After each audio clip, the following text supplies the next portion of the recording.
Students, welcome to the class. Welcome to the class on Indian polity, constitution and governance. మనము constitutional bodies లో అనేకమైన సంస్థల్ని చూసాం. దాంట్లో భాగంగానే we also have something called delimitation commission. Delimitation commission అనేది రాజ్యాంగబద్ధ సంస్థ కాకపోయినా కూడా రాజ్యాంగం ద్వారా ఏర్పాటు చేసే సంస్థ. President of India article 82, article 170 ప్రకారంగా డీలిమిటేషన్ కమిషన్ ఏర్పాటు చేస్తారు. డీలిమిటేషన్ కమిషన్ చాలాసార్లు న్యూస్లో కూడా ఉంది. ఇది కొద్దిగా చాలా important because of 106th constitution amendment act కానీ 84వ రాజ్యాంగ సవరణ చట్టం కానీ 42వ రాజ్యాంగ సవరణ చట్టం కానీ అంటే ఈ రాజ్యాంగ సవరణ చట్టాల వల్ల న్యూస్లో ఉంది. అదేవిధంగా రీసెంట్గా Jammu and Kashmir delimitation commission వేశారు. ఈ డీలిమిటేషన్ కమిషన్ ప్రకారంగానే జమ్మూ అండ్ కాశ్మీర్లో ఎలక్షన్స్ కూడా అయ్యాయి. ఓకేనా? అసలు ఈ డీలిమిటేషన్ కమిషన్ అంటే ఏంటి? ఈ డీలిమిటేషన్ కమిషన్ అనేది ఎవరు ఏర్పాటు చేస్తారు? డీలిమిటేషన్ కమిషన్ చేసే పనులేంటి? మరి డీలిమిటేషన్ కమిషన్ కి ఉన్న అధికారాలు ఏంటి? డీలిమిటేషన్ కమిషన్ ని ఐ పవర్డ్ బాడీ అని అంటారు. It is called high powered body. So why delimitation commission is called high powered body? So ఇవన్నీ కూడాను మనం ఒక్కసారి ఈ వీడియోలో చూసేద్దాం. Clear sir? ఓకే, చలో let's go to the video. మనకి ఒకసారి చిన్న బ్యాక్గ్రౌండ్ ఇస్తా, దాని తర్వాత 1 second.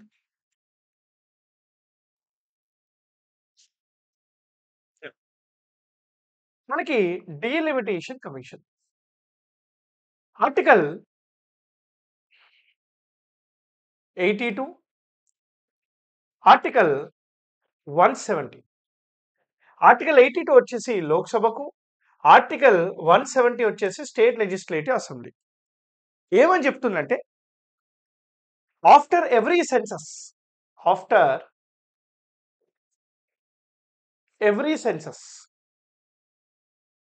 the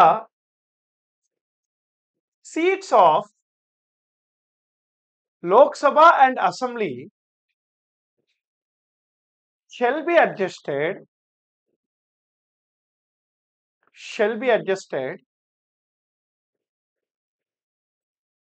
according to the population. According to population. Simple. ఏముంది ఇక్కడ?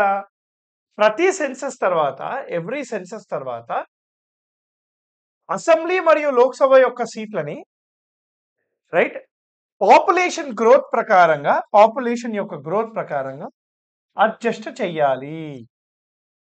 Right, it has to be adjusted. అంటే అసెంబ్లీలో మాక్సిమం 552 కదా, లోక్సభలో మాక్సిమం 552, అసెంబ్లీలో మాక్సిమం 500 కంటే ఎక్కువగా ఉండకూడదు. రైట్, ఇది మాక్సిమం స్ట్రెంత్. మరి ఎంత ఉండాలి, ఎప్పటికప్పుడు అడ్జస్ట్ చేయాలి అనే సంగతి మనకి డీలిమిటేషన్ కమిషన్ ద్వారా ఇస్తుంది. ఇప్పుడు 1951 సెన్సస్ ప్రకారంగా మనకి ఎక్స్ పాపులేషన్ ఉందనుకుందాం. ఎక్స్ పాపులేషన్ సమ్ 10 crores, 30 కోట్లు ఉంటారేమో, 30 crores అనుకోండి. మరి 2011 సెన్సస్, ఇంకా 2021 సెన్సస్ రాలి కదా, 2011 సెన్సస్ ప్రకారంగా సుమారుగా 121 కోట్ల జనాభా ఉంది. మరి 1951లో లోక్సభలో 10 సీట్లు ఉంటే 2011లో పెంచాలి కదా, సీట్ల ప్రకారంగా అడ్జస్ట్ చేయాలి కదా అనేది ఆర్టికల్ 82 మరియు ఆర్టికల్ 170 చెప్తుంది. ఇక్కడ మీరు ఒక 2 విషయాలు చెప్తాను, గుర్తుపెట్టుకోండి. తర్వాత నెక్స్ట్ ఈ దీంట్లోనే ఉన్న మిగతా విషయాలకి రిలేట్ చేసుకోవచ్చు. Point number 1, after every census అని అన్నాడు. ఆఫ్టర్ ఎవ్రీ సెన్సస్ అంటే ఆఫ్టర్ ఎవ్రీ 10 years అని అంటే పొరపాటు, తప్పు. భారత రాజ్యాంగం ప్రకారం కానీ, భారతదేశంలో ఉండే ఏ చట్టాల ప్రకారంగా కానీ ప్రతి 10 సంవత్సరాలకి సెన్సస్ ఉండాలని ఎక్కడ రాసలేదు. అది 10 సంవత్సరాలకు ఆనవాయితీ ప్రకారంగా వస్తుంది, ట్రెడిషన్ ప్రకారంగా వస్తుంది. It can be after 15 years also. For example 2011 census అయింది, మరి ఇప్పుడు సెన్సస్ కాలేదుగా. ఇట్స్ బిన్ ఆల్మోస్ట్ 14 సంవత్సరాలైంది. మరి 2021 సెన్సస్ ఉండొచ్చు. 2031 ఉండొచ్చు. సో, సెన్సస్ అనేది ఖచ్చితంగా 10 సంవత్సరాలకే ఉండాలని చెప్పి మీరు అనుకోవద్దు. ప్రతి సెన్సస్ తర్వాత పెంచాలని అన్నాడు అంతే. ఆ సెన్సస్ ఎప్పుడైతే కానీ ఫస్ట్ సెన్సస్ అనేది మనకి 1951లో అయింది. సో, అందుకే ఫస్ట్ డీలిమిటేషన్ కమిషన్ వచ్చేసి 1952లో పెట్టారు. తర్వాత 1962లో పెట్టారు. తర్వాత 1972లో పెట్టారు. తర్వాత 2002లో పెట్టారు. ఇప్పటివరకు 4 డీలిమిటేషన్ కమిషన్స్ అయ్యాయి. 4 డీలిమిటేషన్ కమిషన్స్ పెట్టారు. ఫస్ట్ టైం ఎప్పుడు సార్? మనకి 1952లో, 1962లో అంటే after 1951 census. After 1961 census. After 1971 census. And 2002 after 2001 census. ఇక్కడ మీకు ఇంకో 2 విషయాలు చెప్పాలి. పాయింట్ నెంబర్ 1 సార్ 1972 సెన్సస్ తర్వాత అంటే దీని తర్వాత మనకి ఆల్మోస్ట్ 25 సంవత్సరాలు పెట్టలేదుగా.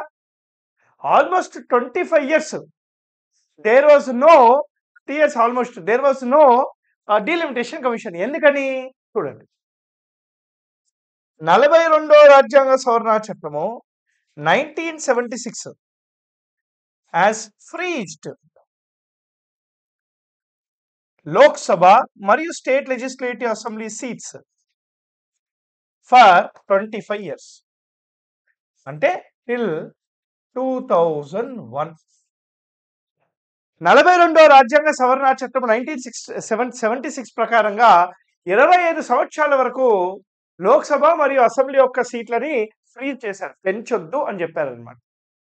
బానే ఉంది. మరి 2002 తర్వాత చేయొచ్చు కదా. మరి 2011 లేదు, 2021 లేదు. మరి 2000 తర్వాత అయినా చేయాలి కదా. ఎందుకు చేయలేదంటే సార్ 84వ రాజ్యాంగ సవరణ చట్టం 84వ రాజ్యాంగ సవరణ చట్టం ద్వారా రైట్ లోక్సభ మరియు స్టేట్ లెజిస్లేటివ్ అసెంబ్లీ యొక్క సీట్లు రైట్ ఇంకో 25 ఇయర్స్ అంటే టిల్ 2026 వరకు ఫ్రీజ్ అయిందన్నమాట. ఫ్రీజ్డ్ 2026 వరకు ఫ్రీజ్ అయిపోయింది. అంటే 84వ రాజ్యాంగ సవరణ చట్టం 2002 ప్రకారంగా అసెంబ్లీ మరియు లోక్సభ యొక్క సీట్లు అనేవి రైట్ మనకి 2026 వరకు ఫ్రీజ్ అయిపోయింది. ఇట్స్ కంప్లీట్లీ ఫ్రీజ్డ్ అంటే అని అర్థం అనమాట.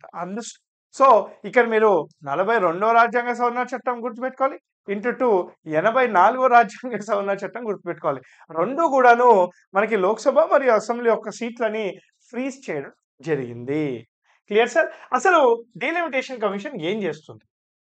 Delimitation commission means process of fixing the number of seats and boundaries territorial constituencies in each state for Lok Sabha and legislative assemblies. It is an act of rewarding boundaries of Lok Sabha and state assembly seats to represent changes in the population. Article 82 and Article 170 of the Constitution provided that the number of seats in the Lok Sabha and the State Legislative Assembly as well as its divisions into territorial constituencies shall be readjusted after each census. ఇందాక చెప్పినా మీకు ఇది. Delimitation was carried out after 1951, 1961, 1971, 2002. Several states such as Assam కానీ, అరుణాచల్ ప్రదేశ్ కానీ, నాగాలాండ్ కానీ, మణిపూర్ కానీ దీని నుంచి పక్కన పెట్టారు బికాస్ ఆఫ్ సెక్యూరిటీ రిస్క్. అసలు ఎవరు పెడతారు, దీనిలో ఎవరు ఉంటారు? జాగ్రత్తగా వినండి. The delimitation commission is appointed by or constituted by president of India. Delimitation commission లో ఎవరెవరు ఉంటారు సార్ అంటే చాలా ఇంపార్టెంట్. ఇక్కడ ఉంది చూడండి. ఏ retired judge of the supreme court, the chief electoral election commissioner and state election commissioner of respective states. మళ్ళీ చెప్తాం. Right, retired supreme court judge CJI కానీ రైట్ జడ్జి కానీ. 2 chief election commissioner, state election commissioners of all states. అంటే article 324 ప్రకారంగా appoint అయిన chief election commissioner, article 243K, article 243ZA ప్రకారంగా appoint అయిన state election commissioners. So వీళ్ళు ముగ్గురు ఉంటారనమాట. సో వీళ్ళు ముగ్గురు ఏం చేస్తారు? They demarcate the boundaries of Lok Sabha and assembly seats. అదొకటే చేస్తారా? No, they also decide SC/ST reservation of seats. They will be also deciding women reservation of the seats in the future. ఇవన్నీ కూడా చేయాలి అంటున్నారు. చూడండి వీళ్ళు ఏం పనులు చేస్తారో చూడండి. వీళ్ళు ఏం పనులు చేస్తారో చూడండి. 1. Look at the first point. The Delimitation Commission has to determine the number of boundaries of constituencies in such a manner that the population of all seats is the same as far as possible practically. So అన్ని సీట్లు ఏవైతే ఉంటాయో వాళ్ళ యొక్క population అనేది equal గా ఉండేటట్టు చూసుకుంటుంది. Excuse me.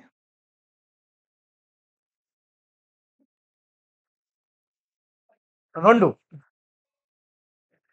Commission also identifies the seats to be reserved for scheduled caste and scheduled tribes in areas where their population is significant. If the member of the commission have different opinions, then the decision of the majority will be taken into consideration. ఇది గుర్తుపెట్టుకోవాలి. Delimitation commission లో members ఎవరైతే ఉంటాయో వాళ్ళ యొక్క మధ్యలో consensus లేకపోతే అప్పుడు మెజారిటీ ద్వారా ఆ యొక్క డెసిజన్ ని తీసుకుంటారు. The commission releases a draft proposal to the public through a Gazette of India and official Gazette of States and also in regional language newspapers. It also conducts public sittings wherein the public opinion is heard through written or oral representation. If found appropriate, changes are made to the draft proposal. The final order is published in the Gazette and comes into effect by date specified by the President of India. అంత బానే ఉంది. అయితే after the report submitted by the President of India, it has to be approved by Parliament. It has to be approved by the Parliament. అయితే parliament do not have, ఇది గుర్తుపెట్టుకోవాలి exam కి, do not have the authority to modify the recommendations. Parliament కు approve చేసేటప్పుడు అది ఎలా అయితే వస్తుందో అలానే యాక్సెప్ట్ చేయాలి, కానీ ఎలాంటి మోడిఫికేషన్స్ అనేవి చేయవద్దు. ఇంకో విషయం, the report submitted by Delimitation Commission do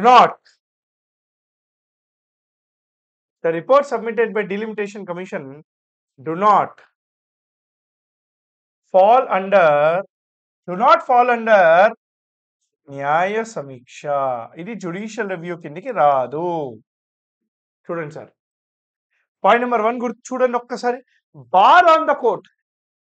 The constitution mandates that the commission orders are final and cannot be questioned before any court as it would hold upon an election indefinitely.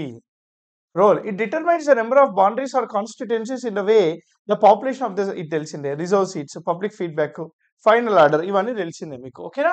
So parliament ఖచ్చితంగా దీన్ని ఒప్పుకోవాలి అని అంటుంది అనమాట. ఇది కూడా గుర్తుంది కదా, నేను చెప్పిన 1971 census last.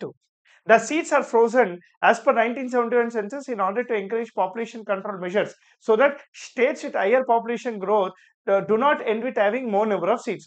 42వ రాజ్యాంగ సవరణ చట్టం ద్వారా 25 years ఫ్రీజ్ అయిపోయింది, అంటే 2001 వరకు ఫ్రీజ్ అయిపోయింది. మళ్ళీ 84వ రాజ్యాంగ సవరణ చట్టం ద్వారా మనకి 2026 వరకు ఫ్రీజ్ అయిపోయింది. So that is a meaning. Uniformity. ఎందుకు ఇలా చేశారు, ఎందుకు ఇలా ఫ్రీజ్ చేశారంటే మన పాపులేషన్ అన్ఈక్వల్ గా పెరిగింది. టిఎఫ్ఆర్ అంటారు, total fertility rate. TFR of ఇండియాలో సదరన్ స్టేట్స్ కానీ నార్త్ ఈస్టర్న్ స్టేట్స్ కానీ, రైట్, ఈ స్టేట్స్ కంపేర్ చేస్తే టిఎఫ్ఆర్ ఈజ్ మాక్సిమం 2 ఉంటుంది, ఇంకెక్కువ ఉండదు. అదే మీరు నార్త్ ఇండియా చూసుకోండి, నార్త్ ఇండియన్ స్టేట్స్ చూసుకోండి, మనకి రాజస్థాన్ కానీ, యూపీ కానీ, బీహార్ కానీ, రైట్? బీహార్ గాని ఇలాంటి స్టేట్స్‌లలో 4, 5 వరకు గూడా ఎళ్తది. Total fertility rate. Population control measures లేవు. సో, పాపులేషన్‌ని కంట్రోల్ చేస్తే గదా యూనిఫార్మ్‌గా ఉంటది. ఇప్పుడు పాపులేషన్ ప్రకారంగా సీట్లివ్వాలి. ఎక్కువ పాపులేషన్ ఉంటే ఎక్కువ సీట్లెళ్ళిపోతాయి. ఎక్కువ సీట్లుంటే రాజకీయ నాయకులందరూ గూడా అక్కడికే ఎళ్లి ప్రచారం జేస్తారు. వాళ్ళ యొక్క కోరికలే తీరుస్తుంటారు. మన కోరికలు ఇక్కడ సదరన్ స్టేట్స్‌లో కోరికలు తీర్చరు. So, that is the meaning అన్నమాట. ఓకేనా? Right. What are the issues? Problems. Population explosion. During the last 5 decades of the population has been high in some states like UP, Bihar, Madhya Pradesh, Rajasthan. States like Kerala, Tamil Nadu, Karnataka and Andhra Pradesh have shown positive population control measures. Smaller northern states such as Punjab, Himachal, Uttarakhand and northeastern states may have to be disadvantaged compared to large northern states like UP, Bihar, etc. It contradicts the federal principle of the country which emphasizes equitable representation. The seats are frozen to stabilize population. States that have been more successful in controlling their population may lose out on their political significance due to the population.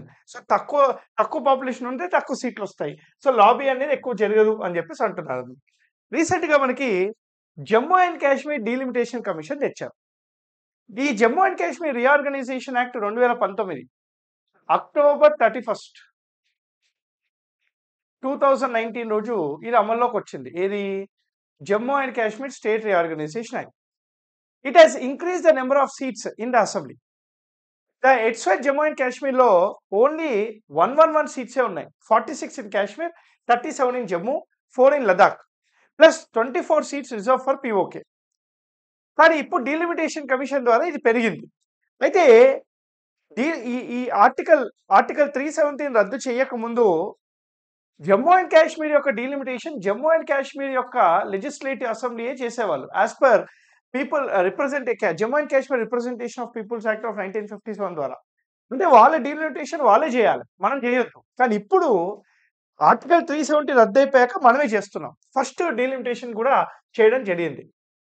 అందుకనే delimitation కమిషన్‌ని 6th March 2020 రోజు తీసుకొనొచ్చారు.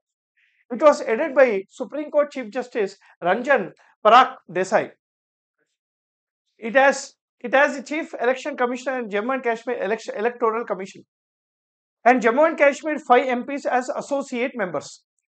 The commission has increased 7 assembly seats, 6 in Jammu and 1 in Kashmir. So 111 కాస్త 6 increase చేశారు. So 110 చేశాడు. తను మళ్ళీ దీంట్లో reserved కూడా ఉంటాయి. ఇది 24 reserved in PoK. I hope this is clear. This is your delimitation commission. Delimitation commission నుంచి ఒక క్వశ్చన్ రావచ్చు అని నా ఉద్దేశము. సో ఇప్పటి వరకు ఎన్నిసార్లు డీలిమిటేషన్ కమిషన్ పెట్టారు? ఏ ఇయర్స్ లో పెట్టారు? డీలిమిటేషన్ కమిషన్ రిలేటెడ్ గా ఉన్న 2 రాజ్యాంగ సవరణ చట్టాలు, రీసెంట్ గా 106వ రాజ్యాంగ సవరణ చట్టం. 106వ రాజ్యాంగ సవరణ చట్టం కూడా women reservation of seats in Lok Sabha మరియు assembly. So women reservation of the seats in Lok Sabha assembly కూడాను 2026 తర్వాత ఆఫ్టర్ 2026 డీలిమిటేషన్ కమిషన్ ఏర్పాటు చేశాక మనకి ఇది అమల్లోకి వస్తుంది. Comes into force.